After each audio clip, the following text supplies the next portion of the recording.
नमस्कार, आदाब, सत श्री अकाल। आज मैं एक बार पुनः आप सभी के समक्ष एक किताब लेकर प्रस्तुत हूँ। मुझे याद है कि आज से लगभग 7-8 साल पहले मैंने एक किताब पढ़ी थी, आत्मकथा महात्मा गांधी जी की, सत्य के मेरे प्रयोग। जिस बेबाकी से, जिस पूरी ईमानदारी से उन्होंने अपने जीवन की एक-एक क्षण सच्चाई के साथ प्रस्तुत किया था, उसी तरह कुछ आज की किताब श्री हरिवंश राय बच्चन जी के आत्मकथा, जो 4 खंडों में है। उसकी पहला खंड क्या भूलूं क्या याद करूं। इसमें भी बच्चन जी ने बहुत ही बेबाकी, ईमानदारी और आत्मीयता के साथ अपने जीवन के क्षणों को उजागर किया है। इस रचना के लिए बच्चन जी को 1991 में भारतीय साहित्य जगत के सबसे सर्वोच्च पुरस्कार सरस्वती सम्मान से सम्मानित किया गया। धर्मवीर भारती जी इस किताब के लिए लिखते हैं कि यह हिंदी के 1000 वर्षों के इतिहास में ऐसी पहली घटना है जिसमें अपने बारे में सब कुछ इतनी बेबाकी, साहस और सद्भावना से कह दिया गया है। यहीं रामधारी सिंह दिनकर जी लिखते हैं कि हिंदी प्रकाशनों में इस आत्मकथा का अत्यंत ऊंचा स्थान है।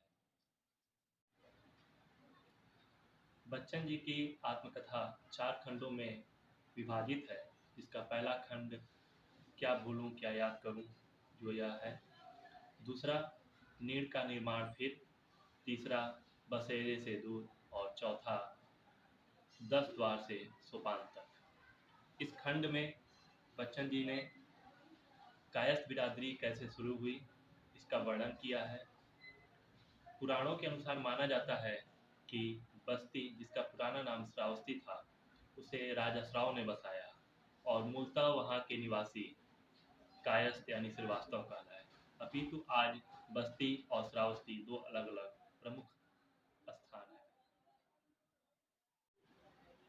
जहाँ एक तरफ बच्चन जी ने कायस्थ बिरादरी के गुणों का बखान किया है, वहीं इनके अवगुणों को भी बखूबी उजागर किया है। उदाहरण लेते हुए वे बताते हैं कि कायस्थ को सिर्फ कायस्थ ही मार सकता है, जो इस बात का संकेत करता है कि कायस्थ बिरादरी में प्रेम का अभाव है तथा ईर्ष्या बहुत अधिक है। वहीं कायस्थ को यानी श्रीवास्तव लोगों को कलम का सिपाही कहा जाता है, जो बताता है कि शिक्षा के क्षेत्र में इनका बहुत ही ज़्यादा योगदान रहा। शिक्षा इनके केंद्र में और स्वभाव में रही।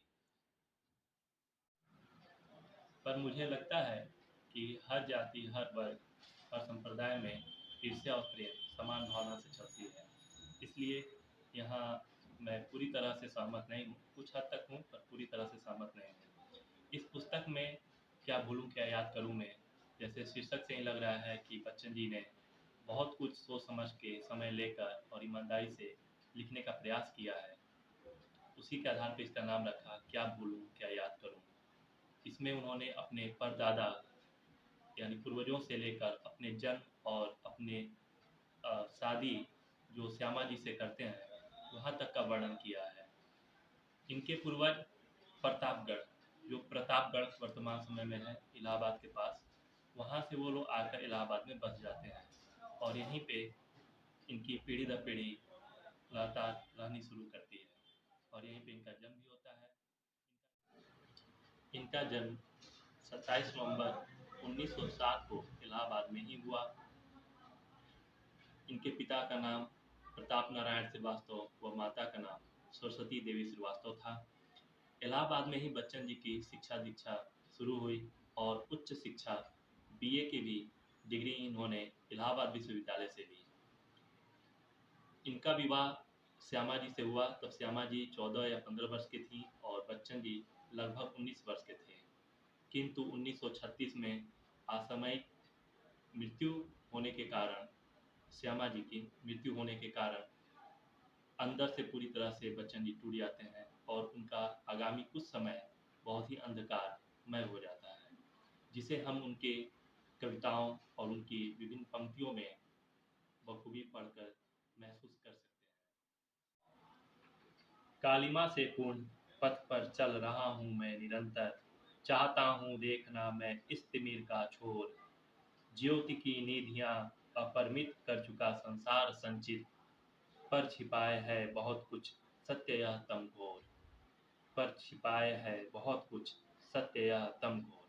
अपनी पत्नी श्यामा जी की मृत्यु के बाद बच्चन जी इसे लिखते हैं और यहीं पे यह उपन्यास खत्म हो जाती है। बहुत से लेखकों को मैंने पढ़ा है, लेकिन एक आत्मकथनक शैली में बच्चन जी की यह किताब मैंने पहली बार पढ़ी है। इससे पहले इनकी कुछ कविताओं को मैंने पढ़ा है। जैसे इनकी एक कविता मुझे बहुत पसंद आती है कि जीवन की आपाधापी में कब वक्त मिला कुछ देर कहीं पर बैठ कभी यह सोच सकूं, जो किया कहा माना उसमें क्या बुरा भला। यह मेरी इनकी पसंदीदा कविता है। इसके अलावा मैंने मधुशाला इनकी पढ़ी है। बच्चन जी अपना उपनाम बच्चन जी क्यों रखते हैं, इसके बारे में भी इन्होंने इसमें अ, वर्णन किया है कि जब यह छोटे थे तो इनको घर में सभी लोग बच्चन बच्चन करके बुलाते थे। इसके पीछे की भी एक घटना है कि इनकी माता जी जो सरस्वती देवी जी थीं, उनके 2 या 3 पुत्र जन्म लेते ही मर जाते थे या फिर जन्म के कुछ पश्चात मर जाते थे।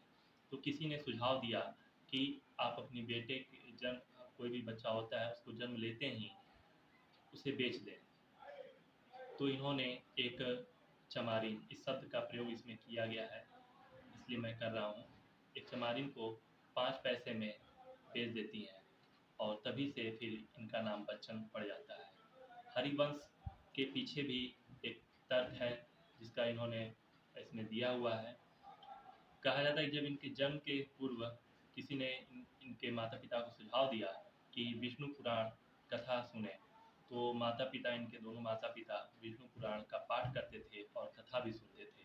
इसलिए विष्णु इनको हरि कहते हैं और इनके इनके माता पिता के वंश होने के कारण इनका नाम हरिवंश पड़ा।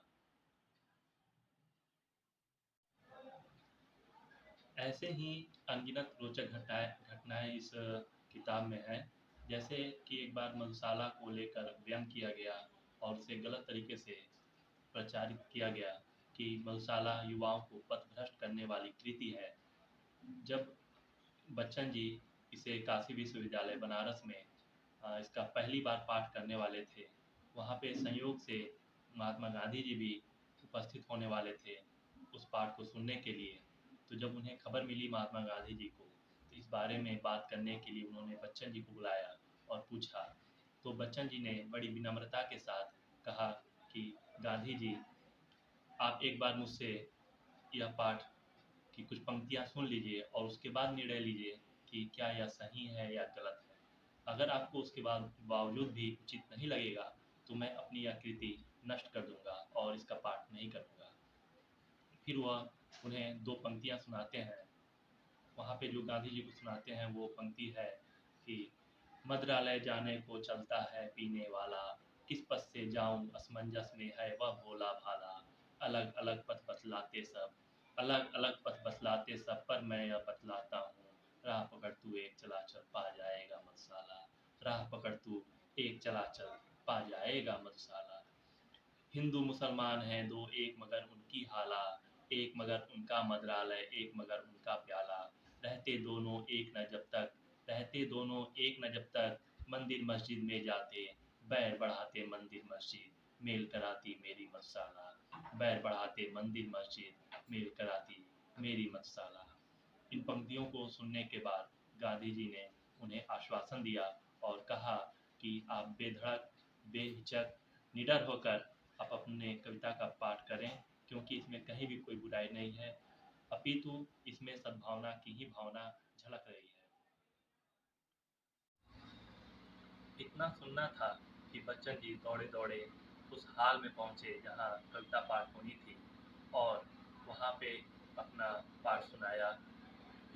इसकी यह प्रतिक्रिया हुई कि हर बुजुर्ग और युवाओं के जुबा पर यह मधुशाला बोलने लगी।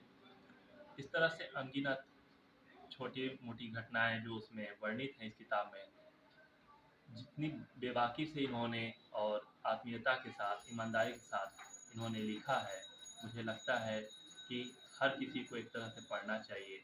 नेट के सिलेबस में तो यह है ही, लेकिन एक हिंदी साहित्य का विद्यार्थी होने के नाते या अपने देश के बारे में, अपने पूर्वजों के बारे में थोड़ा बहुत जानने के लिए इच्छुक रखते हैं या साहित्य से जुड़े हैं, तो निश्चित ही एक महान लेखक की बारे में जानने के लिए इच्छुक रखने के लिए आपको इसे ज़रूर पढ़ना चाहिए। बस इतना ही था आज के लिए। तो फिर अगली बार किसी नए किताब के साथ मिलते हैं।